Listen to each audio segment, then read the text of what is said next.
So one thing we're going to start, and this is going to be permanent, that Sunday our first class is about the Parasha, and we're going to talk about one message from the Parasha that I can apply for the rest of the week. Because the Torah comes to teach me how to refine myself and how to work on one thing when I can't work on everything at the same time. So I have to concentrate on one thing at a time, even though in the Parasha there's many different topics and many different things that I can apply to my Avodat Hashem, but we're going to choose at least once a week something that I can take and apply it for the week, and that's going to be my weekly practice or something that I work on. Down the line, I think what we'll do is maybe we'll do when we increase the classes, and we'll do every day a piece of the portion of the parasha corresponding to the piece of the day, because when we read every day the parasha, we read the first part, tomorrow the second, and so forth, and we can do every day one little piece corresponding to that part of the parasha, because there is a certain hamshacha every day that can be connected through the parasha, and we want to apply to us. So this week's parasha is Vayeitzei.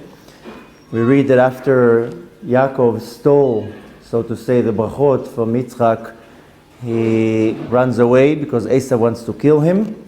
So last week we read how most of the theme of the parasha was the brachot that Yaakov took instead of Esau. And then of course Esau gets upset and he wants to kill him, and Rivka tells Yaakov, run away. So you're not going to be caught by your brother. Which that in itself brings a big question, because Esau couldn't find Yaakov. He ran out a few kilometers and disappeared. But that's a whole different question. We know that Yaakov now is going to Haran because he has now a mission to build Bet Israel. He has to build the nation. And the first thing that he finds when he gets to Haran is the love of his life. And the beginning of the parasha is concentrating on how Yaakov saw Rachel, how he wanted her, and the whole story, which is basically the foundation of our nation, is coming from this man and these two women. Later on they're maidservants, but we are called Bnei Israel. We came from this whole romantic story. And you see Yaakov going down to Haran, and he comes like his father. He comes to the well to meet Rachel. And of course comes the great question, if there are two sisters, why Yaakov decides to skip Leah and go straight to Rachel? So of course it says that Rachel came there and he saw her and she was beautiful and he fell in love and he right away gave her a kiss. He wasn't so serious right away. He gave her a kiss. He told her he wants to marry her. And of course he goes to his uncle and tells him, I'm your nephew, I'm the son of Rivka, and I want to marry your daughter. So Laban was like, well, he just came, right away a wedding. Who's going to pay for this wedding? So Yaakov says, okay, you know what? I'll work for 7 years. I'll pay for 50% of the wedding. I don't need favors. Let me work for 7 years in order for me to pay for the wedding. So Laban says, okay, of course, go ahead, work for the wedding. And the whole story is concentrating on the concept of Rachel and Leah. What we're going to talk about today is why Yaakov chose Rachel and he skipped Leah. Why? What's behind it? So it's always good to start with a little story that there was once a man who went to learn to be a psychiatrist, and he spent years and years, and he learned and he practiced and he went and with other psychiatrists to learn the trade, and finally came the day that it was the first day. He has his license, he's ready to go to work. So he goes to the hospital, to the psychiatric department, and he walks with his board and he's all happy, and he walks to the first room and he sees a man crying and crying, and all he's saying is Rachel, Rachel, Rachel, like this. He's not stopping to crying. Turns around to the doctor and he says, what's the deal with this guy? So he tells him, well, this is, he fell in love with a woman, Rachel, and he never got to marry her. And up until today, a broken heart, he's still fixed on the fact that he didn't get his Rachel. Okay, he subscribes him the medication, tells him what to do, and walks to the next room. He walks to the next room, he sees another guy all angry, banging on the walls, kicking, screaming, and saying the same thing, Rachel, Rachel, Rachel. So he tells the doctor, what's the matter with this guy? He's like, oh, that's the guy who ended up marrying Rachel. So we come to the question, why did Yaakov skip on Leah and want Rachel? Now it's kind of a sad story because he fell in love with Rachel. It says Rachel was beautiful. And really, he didn't get to spend much time with her because they were only married for 12 years. Rachel died when she was 36. They got married when she was 22. So he only spent with her 14 years. And he didn't get time to spend with her. He was busy with the rest of the kids. And then the rest of his life is without her. And then for Netzach Netzachim, for eternity, he's not even buried next to her. So he had a very short period with Rachel. He didn't have a long time. Most of the time he was with Leah.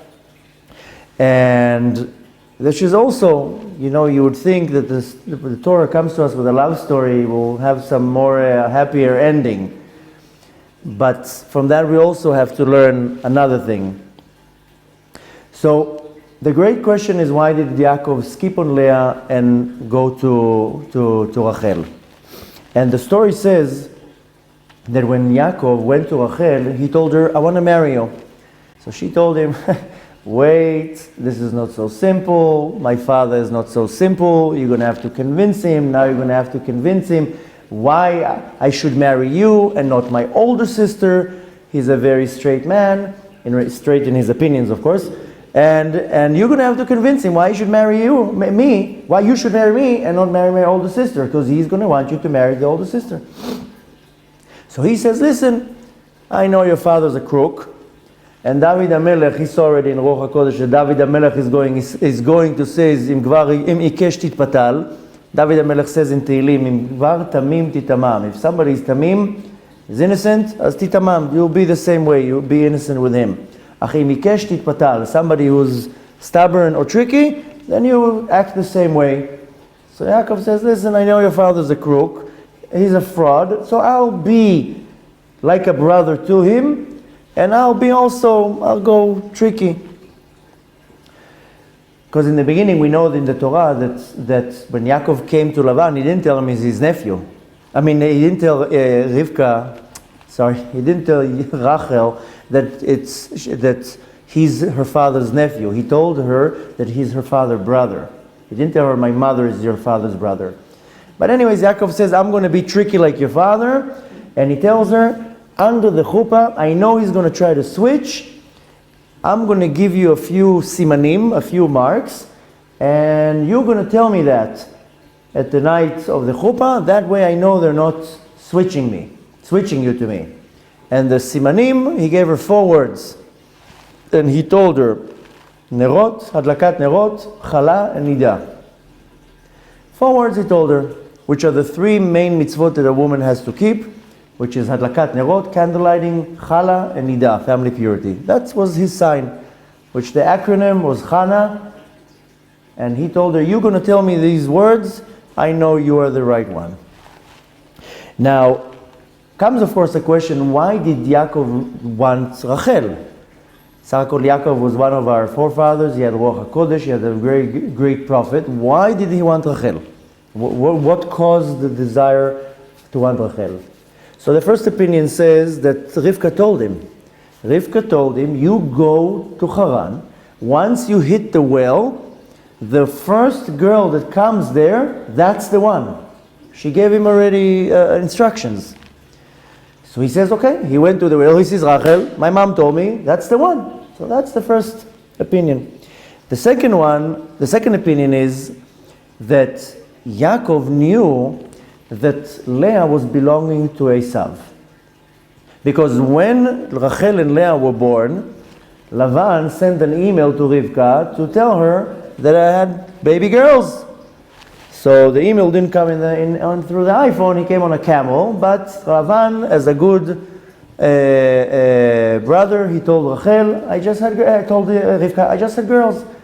And she was like, oh, what a coincidence, I just had 2 boys.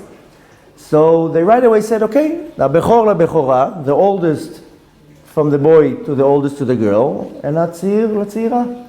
So Yaakov already knew that Leah belongs to Esav. He's like, all I need now, I took his bracha, I took his money, I took his bechora, his being the older brother, all I need now is to take his wife. He's not gonna wait till my father to die. He's gonna come and kill me right now. So he's like, I'm not touching this girl. I'm not getting any close to her. So these are the 2 opinions why Yaakov skipped and he chose Dafka Rachel. The question is, why did Leah agree to the deal? Why did she agree? I mean, Leah was also an honest woman. I mean, she's agreeing here to some fraudulent deal that Rachel is going to tell her, listen, I'm going to go instead of you, and you're going to be skipped. As it is, there was a big problem there because Rachel was known to be beautiful. It says, Yafat Mareh v'Yafat Toar. She was a gorgeous woman. And Leah was actually known to be a not attractive woman. So there was already some problems. Can you imagine the older sister is not attractive and the younger sister is attractive? Just by that, that's already causing problems. But how did Leah agree to this whole thing? That she's going to be skipped.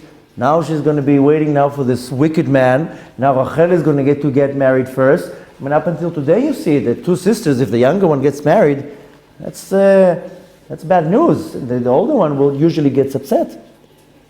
So there's also a question, why did Leah agree to this deal?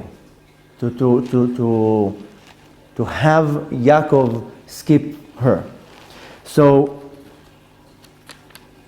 the thing is that when Leah knew that Yaakov is going to skip to Rachel, why did she agree to that? Because Leah knew that Yaakov bought the Bechorah. That he bought, Bechorah means to be the older brother. At first, by default, Esav was the Bechor, he was the older brother, then Yaakov bought it. So Leah knew that she belongs to Yaakov. Because she was like, wait a minute, of course I have to be the first one. When the question arises, why did she agree to be switched, to be married to Yaakov? So she says, well, Yaakov bought the Bechorah, now he's the Bechor. So I technically I belong to him. Therefore she agreed to be switched and to marry Yaakov. Now, when the question is why did Yaakov wanted Rachel, so the pshat here, that she was very beautiful. That's it. As much as Yaakov was a big tzaddik, it says that Rachel was beautiful. So he saw a beautiful woman and he wanted to marry a beautiful woman. Now, of course, it's not going necessarily on her external beauty. Rather, when the Torah says that Rachel was beautiful, it means that she was a tzedeket. She was a perfect tzedeket. That's what Yaakov saw. Yaakov wanted a perfect woman. Of course, he didn't look at the external part, but he saw that she's 100% a tzedeket. That's why he wanted her. That's the pshat, why he wanted her.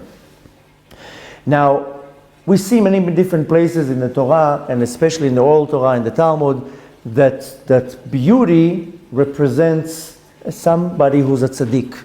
For example, look at every one of our heroes in the past has a title. Many times I've been mentioning that for example, Avraham is Avraham Avinu, our father. David HaMelech, Moshe Rabbeinu, Aaron HaKohen. It goes together. It doesn't go separately. And we see that the one who got a very special title of the tzaddik is Yosef HaTzaddik. Now Yosef was known to be Yafet Toar. Yosef was a very handsome man. All the women wanted him. So we see in many different places in the Torah and in the oral Torah that a person who's described as beautiful is also considered to be a tzaddik. So Yosef was called Yosef HaTzadik. Yosef was known to be Yafeh Toar, that when he was already a teenager, he would already be very attractive. How it says that his house is Potiphar, he would play with his hair and make his eyes, and he was basically a very attractive man. So there's a story in the Gemara, in tractate in Masechet Brachot, about a certain Tana, his name is Rabbi Eliezer, who was very, very sick, and he was on his deathbed. Now at the time, Rabbi Yochanan, who was the Rebbe of the generation, he came to visit him, to do Bikur Cholim, and also he was about to go. And Rabbi Yochanan was also, first of all, known to be a tzaddik, but he was also known to be a very, very attractive man. He was, in many different places, was mentioned to be very beautiful, Yafeh Toar, that he was known to have a beautiful, beautiful face. On the other hand, for example, just for the sake of the example, it was known that Moshe Rabbeinu was not such a handsome man, that it says that Moshe Rabbeinu had the tavei panim, the shape in his face of a murderer. Moshe Rabbeinu had a very rough face. So in many different places we find description how different leaders and heroes in the Torah looked. But Rabbi Yochanan was known to be a very handsome man. Yochanan ben Zakkai. So, anyway, so the story says that Rabbi Yochanan went to Rabbi Eliezer, and he says, Rabbi Eliezer crying, and he tells him, "What are you crying about?" So he tells him, "Are you crying on your limud Torah? You think you don't have enough Torah? What are you crying about? I mean, nobody can have so much Torah."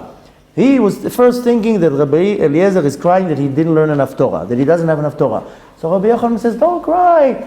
As much as we learn Torah, we're never going to have so much Torah. There's nothing to cry about. You have enough Torah." So Rabbi Eliezer tells him, "I'm not crying about my Torah." So Rabbi Yochanan tells him, "What are you crying about? Money? About wealth? You don't have enough money? You didn't make enough money in the world? You're not giving over millions to your kids? What are you crying about? Don't worry, there's an endless amount of money in the world. It's not about money." Rabbi Eliezer tells him, "I'm not crying about money. I don't care about money." So Rabbi Yochanan tells him, "What are you crying about? That you buried a child?" Rabbi Eliezer lost a child. So he tells him, "What are you crying about? That you lost a child?" Rabbi Yochanan lost 10 kids. So he says, "You crying about losing a child? I buried 10 children. It's not even my children. There's nothing to cry about. That's the Ratzon of the Kadosh Baruch Hu. It's the will of Hashem. There's nothing to cry about." Rabbi Eliezer says, "I'm not crying about losing a child. I understand that was the will of the Kadosh Baruch Hu." So Rabbi Yochanan tells him, "So what are you crying about?"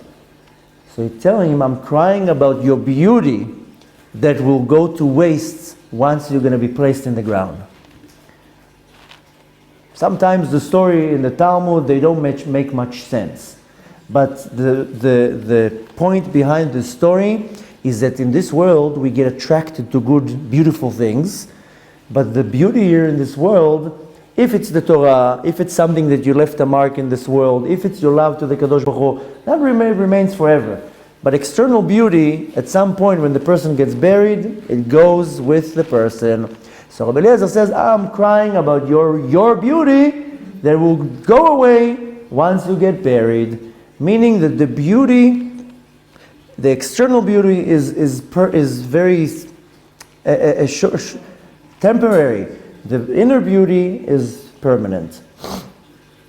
So we see that Yaakov was, so to say, attracted to the beauty of Rachel. Now it says that Leah was not so attractive. It says that she was not so attractive because it's describing by how her eyes, she used to cry a lot.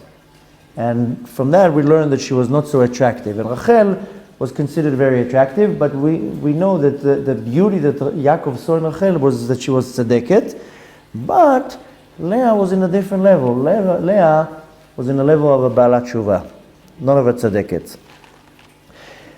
Yaakov, of course, wanted Rachel. He was willing to work for her for 7 years, to suffer Laban, to be in his house.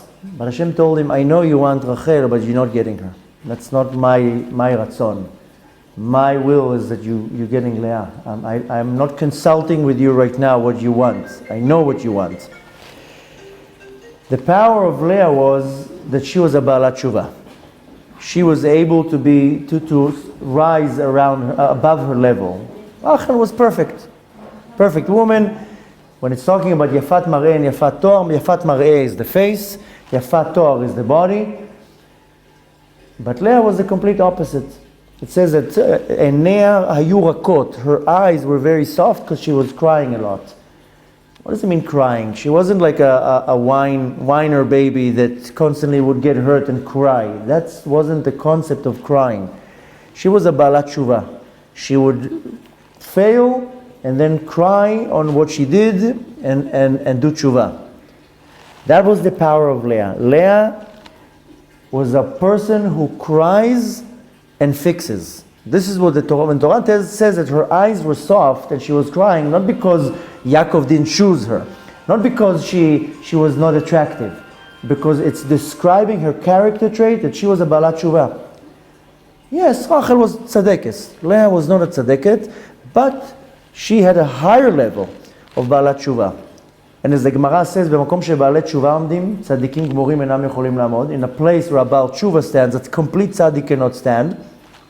Of course comes the tzaddikim and they say, whoa, don't get such a big ego. It says, במקום שבעלי תשובה עומדים, where a place where a Baal Teshuva stands, tzaddikim אינם יכולים לעמוד. The tzaddikim cannot stand and they go to a higher level and a higher level. But that's what the tzaddikim come and say. But the reality is that a level of Baal Teshuva is a higher level than a tzaddik. We see an example in the Torah that when we first got the Torah, we were in the level of tzaddikim. But then the Ashgacha Pratit made us do the sin of the golden calf so we can do Teshuva and be in the level of a Baal Teshuva. And when we got the second Luchot Abrit, the tablets, then we were already in a level of a Baal Teshuva.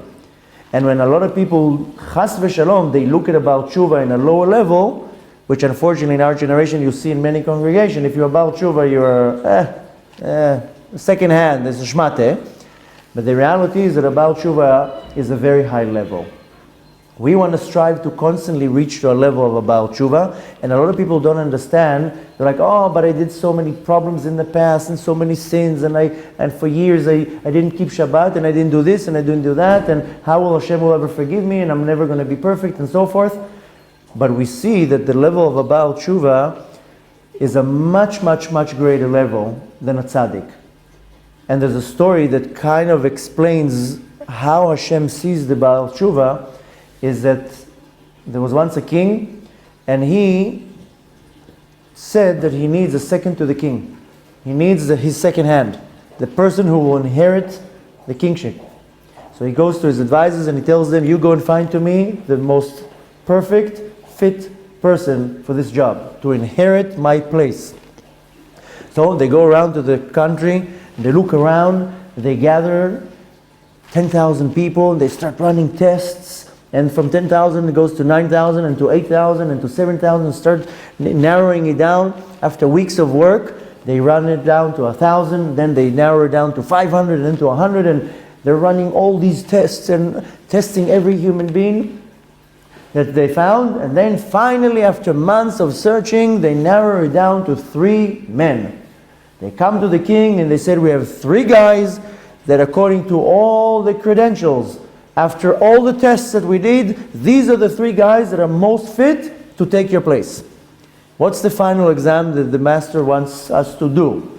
So he tells them, okay, now that you narrowed it down to the last 3, this is the final test. He approaches the 3 men and he tells them, we are going to put each and every one of you in a room. And we're going to lock you in the room for the entire night.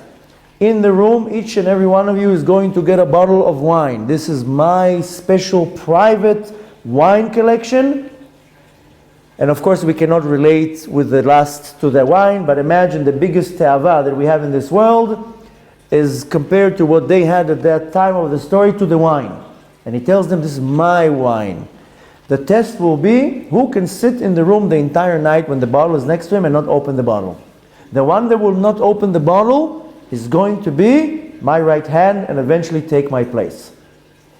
They took everybody, they put them in the room, locked them in the room with the bottle of wine. They wait the whole night. Comes the morning, 10 a.m., let's open the doors.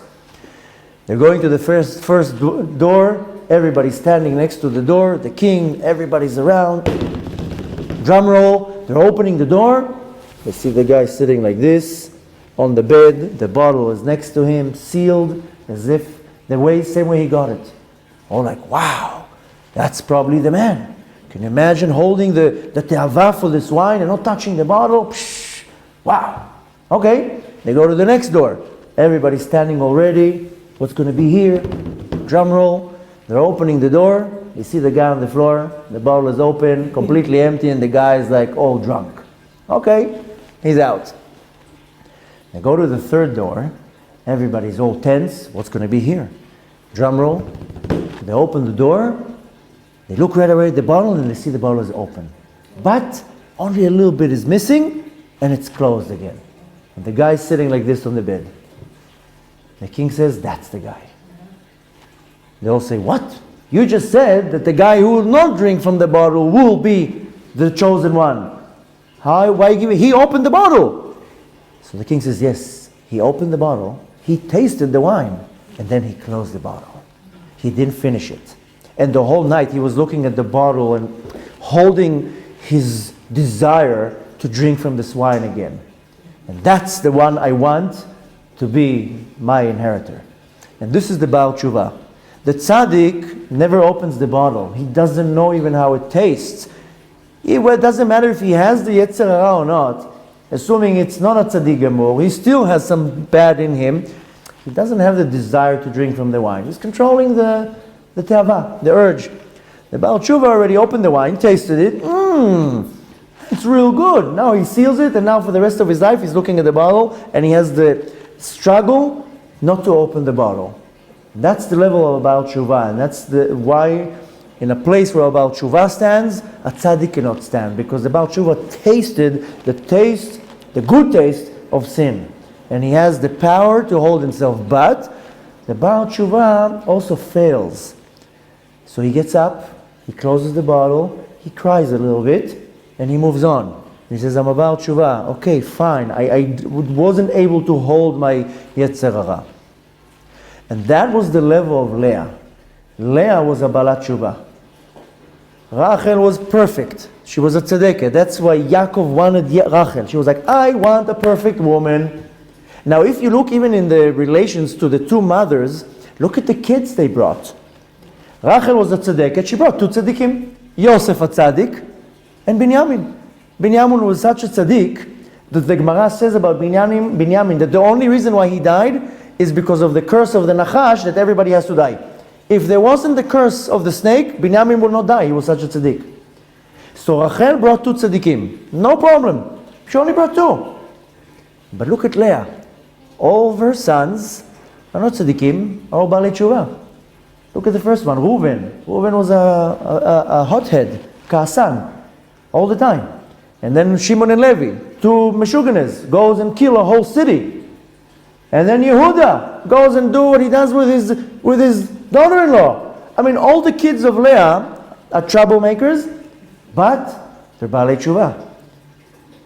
These are the fathers that brings us the koach to do tshuva. Look at the story of Yehuda. Can you imagine the leader, the Rebbe of the generation? That was Yehuda was.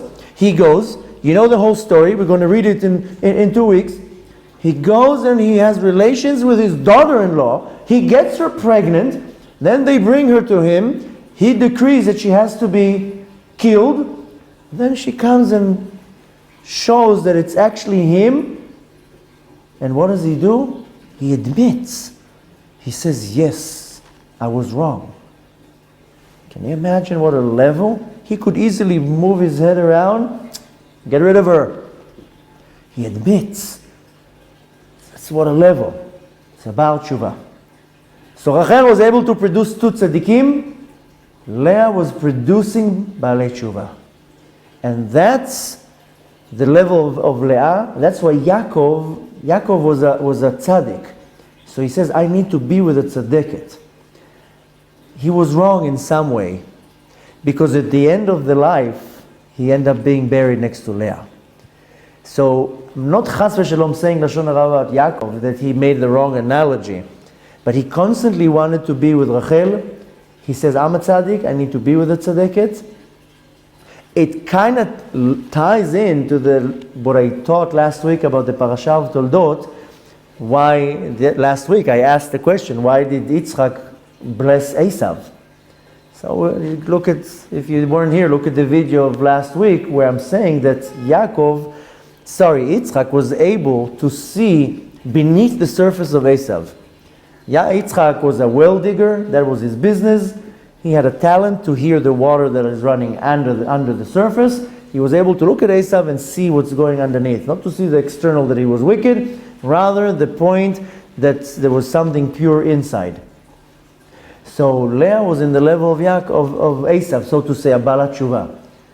So the reason why Yaakov decided to skip and to go to Rachel, because she was a tzedeket. But really, what we need to take from that is that Leah was a Balat Teshuva, and that's where we come from. That's what we need to take from this lesson, that we're not tzaddikim. We're not close to being tzaddikim. We have our daily struggle that we constantly fight with our Yetzer Hara. Now, Hasidic philosophy explains that the difference between the separation between Leah and Rachel corresponds to the positive mitzvot, to the mitzvot aseh. Because the mitzvot aseh are corresponding to our body. We have 248 mitzvot aseh, positive mitzvot, which are corresponding to the 240 limbs we have in our body. Rachel is representing the mitzvot aseh. Mitzvot aseh comes from something positive. A tzaddik, I'm putting tefillin on, I'm putting tzitzis on, I'm benching. Leah represents the mitzvot lo taseh, the don't do's, the power of refraining, don't do this, don't eat mixed meat and dairy, don't wear wool and linen, don't light fire on Shabbat. Leah comes from the source, from the mitzvot lo taseh. Bechlal, in the Kabbalistic terminology, Rachel and Leah, there are two types of spiritual mothers. Ima Ilah, Ima Tata'ah. Rachel is the Ima Tata'ah, she's the Malchut. Leah is the Ima Ilah. Maybe this week, maybe we'll have time, we'll do a shiur about the spiritual structure of Rachel and Leah. But Leah represents the mitzvot lo taseh, the point of the Baal Teshuva. What we want to take from this is not that, first of all, that we're not tzaddikim. If we're not tzaddikim, we're not going to be tzaddikim. We are Baalei Teshuva. And we have to understand that, first of all, the level of a Baal Teshuva, what does it mean to be a Baal Teshuva?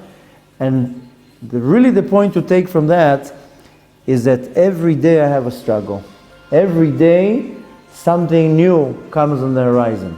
Every day I have something that will make me fight my Yetzer Hara. Sometimes I will win, and sometimes I don't win. And the reality is that a lot of the times we don't win. The point to take from that is not to fall into despair and say, that's it, I lost the game and I'm worthless. Rather to say, no, I want to learn from my matriarch, Leah, what does it mean to be a Baal Teshuva? And a Baal Teshuva is a very high level, and throughout my entire life, all I have to do is struggle. And the reason why I gave the example, the story from the Talmud, is because what Rabbi Eliezer was crying, he says, what really remains is your avodah, the work in this world. Not the fact that you're a tzaddik, and he was telling Rabbi Yochanan that you are beautiful, and your beauty will go into the ground when you die. He was basically saying, forget about the beauty. He wasn't concentrating on beauty. He was saying, Rabbi Yochanan, you're such a tzaddik. What work did you do in this world? So, Rabbi Eliezer, the meaning behind why he was crying is because what did you do in this world? What avodah did you do in this world? The fact that you're a tzaddik, Hashem is not looking for tzaddikim. Hashem has many tzaddikim. Hashem he doesn't have interest in the tzaddikim. Hashem is interested in the Baalei Teshuva. And when Rabbi Eliezer was crying, he was, what did you do? What avodah did you do in this world? So the Kadosh Baruch Hu brings us to a level that we are going to be a Baal Teshuva. Hashem wants us to be a Baalei Teshuva. So the avodah that I want to take for this week is that this week I'm going to fail probably in at least 1 to 100 things. And next week I'm going to fail in at least 1 to another 100 things. The point is not to take not to be affected by that. Not to say, okay, that's it, I failed, my whole week is messed up. Now I in the eyes of Hashem, I'm nothing. The point to take from that, we read every week in the song of Lecha Dodi, the first verse that we read is Itnari me'afar kumi. Itnari me'afar kumi, what it means, the translation is get up, brush off the dirt, and move on. And it's referring to the motion of almost every day I fail. I don't want to say now Lashon Hara. I don't want to lie now to this person. I was in a situation, a lie came out. I don't want to chas v'shalom hurt that person. I'm constantly, it's not, one might say, I didn't really mean to. Forget about now if you really mean to. But all day long we have this, I didn't mean to do that. I didn't want to do that. And I feel that I fell into the dirt. So the Psalm tells me, Itnari me'afar kumi, get up from the dust, brush off all the dirt, it's fine. And then it continues in saying, V'livshi bigdei tif'artech ami, wear the garments, the beautiful garments, and to have the glory of my nation. Because the Kadosh Baruch Hu wants and is interested in the Baalei Tshuva. He doesn't get impressed by the tzaddikim. The tzaddikim have their job. Hashem is constantly looking at us, and he says, I want Baalei Tshuva. That's in a very general way why the Kadosh Baruch Hu even gave the option of sinning. Why did the Kadosh Baruch Hu allow the sin of the snake to come into the world? So there will be the option of sinning, so there will be the option of doing tshuva. And when you do tshuva, you rise to a much higher level. And that's our avodah. Our avodah is to be about tshuva. My avodah is to overpower my desire. My avodah is not only to fight my struggles all day long, is to know that when I lose, nothing happened. I can admit I did something wrong, and there's nothing greater than to lehodot al haemet, is to admit on the truth. Yes, I wasn't wrong. I wasn't 100% right. I once heard a term, I don't know how good it's going to sound in English. In Hebrew, it says, תיכשל בשביל ללמוד, כי בלי להיכשל לא תוכל ללמוד. Like, allow yourself to fail, because without failing, you can't learn. I mean, in English, it doesn't sound so good, but the concept is, you can allow yourself sometimes to fail, because only by failing you can learn how to not fail. So the lesson for the week, what we need to take for this week, we're in the second week of the beginning of the month of Kislev, that the entire power of the month of Kislev is to removing the cover of something that conceals. We talked about it last week. Kislev, the kaf and the samech comes from the word kisui, something that covers. Lav Medvav corresponds to the 36 candles of Hanukkah, to the 36 tzaddikim that are hidden in this world, to the 36 hours that the light, the godly light that is called Or HaGanuz, the special light that God created the world with and then removed it for the time of Mashiach, was shining for 36 hours. So this is the hidden light. The hidden tzaddikim, the hidden lights, the hidden light that is concealed in the lights of the candles of Hanukkah. So the power of Kislev is to remove the cover. So we're in the second week of removing this cover. This is our avodah for this week, to understand and to have the power for the rest of the weeks that when I fail, okay, I failed. Do tshuva, admit, get up, brush off the dirt, and you move on. And my entire life, the Gemara says, v'kol chayecha yu b'tshuva. If every day I do tshuva, it means I'm good. If comes the end of the day and I'm sitting on the bed and I'm saying Kriyat Shema al Amita, it means that my day was well, that I have what to do tshuva for. If it comes the end of the day and I think that there's nothing to do tshuva for, something went wrong this day, or that my ego is way out of control, that I think that everything was perfect today. That's why the Arizal says that at the end of the day when you read Kriyat Shema al Amita, you do tshuva. You go through the entire day. It says that the Hasidim used to take a note and write all day long what they did. And at the end of the day, when they did Kriyat Shema al Amita, they would go through the notes. Okay, I did this, I did this, I did this. Why? Because if you really do that, comes the end of the day, you're like, wow, I owe this person money, I hurt that person, I didn't show up on time, I exaggerated here, I said a lie here, I have a lot of tshuva to do. And if I live like that, every day b'tshuva, then Yom Kippur was just a day to fast, and that's it. Why? Because every day I did already tshuva for my entire sins. And it's not a bad thing to do chas v'shalom, to fail, is getting momentum. If you're looking at the rhythm of life, the life's rhythm is going up and down, like a monitor of a sick person in the hospital. It goes up and down. So our life is going up and down. One time I'm up, one time I'm down. But when I'm down, it's not to fall into despair, it's to grab momentum and to say, okay, now I'm going again up. Going down to descend in order to ascend. So my entire motion is the motion of a Baal Tshuva. That's what we learn from our Matriarch Leah. That's what I want to take with me. That a Baal Tshuva is a very high level, and that's what Kadosh Baruch Hu is interested. That's why when Yaakov wanted to marry Rachel, Hashem says, I don't want you to marry her. That's not my will. Yaakov was so persistent that he ended up getting her. But we see that he ended up getting her, but for a very short period. He didn't get to enjoy her. He didn't get to be with her. He didn't have, most of the kids were not with her. Even when he was, we're going to continue reading it in the Parasha, that most of the time, he would go to Leah. The whole story with the flowers, and most of the time he was with Leah. Even though his heart was for Rachel, he was constantly, Kadosh Baruch Hu put him with Leah.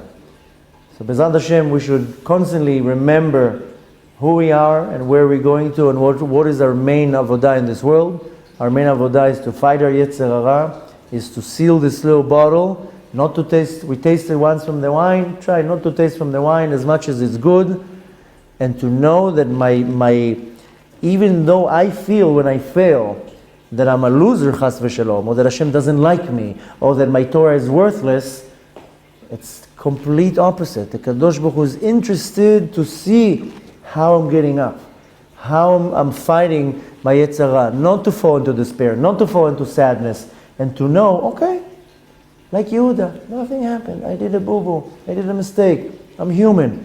Here I'm admitting. This is one of the most important things in the part of the tshuva, is to admit. That's why we say every day, 3 times a day, we say vidui, ashamno, bagadno, gazalno. I admit. Hashem says, at least be a man. At least admit. I'm not expecting anything else. Don't pretend like you didn't do anything. Just admit, yeah, I'm sorry. Saying I'm sorry is not so easy, but that's what Hashem wants, just to be about tshuva. B'ezrat Hashem should merit always to see our faults, but to see the greatness in the fault. That in the fault there's also a lot of great things. I'm just going to say one more thing, then we're done. That somebody once asked me, why does Hashem constantly let us fail, or allows us to sin, or that we're not going to be constantly? Wouldn't Hashem want us to be tzaddikim? Wouldn't Hashem? He wants us to do mitzvot. Why did He give us the Yetzer Hara? So my analogy is that this world is full of diamonds. Now, if you take now a sack of diamonds and you throw it on the sand, imagine it's like a sand of the beach. Very thin sand. You just go like that, all the diamonds are already buried in the sand. Now imagine that would happen to you, right away, nobody come close, nobody move, and you start going very slowly like this with the sand looking for your diamonds. So this world is full of diamonds. Kadosh Baruch Hu threw a bunch of diamonds in this world, and He told us, go and look for it. Now, the problem with us is that we have an ego. A person who has an ego, he walks very straight, chin up, I'm good, I'm the best, nobody's better than me, and so forth. So Kadosh Baruch Hu says, listen, with your ego, you're not going to see what's on the ground. So Hashem goes like that. Look down. So He allows me to sin, because when I sin, I fall down. That's when I see how I'm not so great, and that I'm not so right, and I'm not so honest, and so forth. So it's actually Hashem's kindness that He's just bending my head down. He says, look down, because the diamond is on the floor.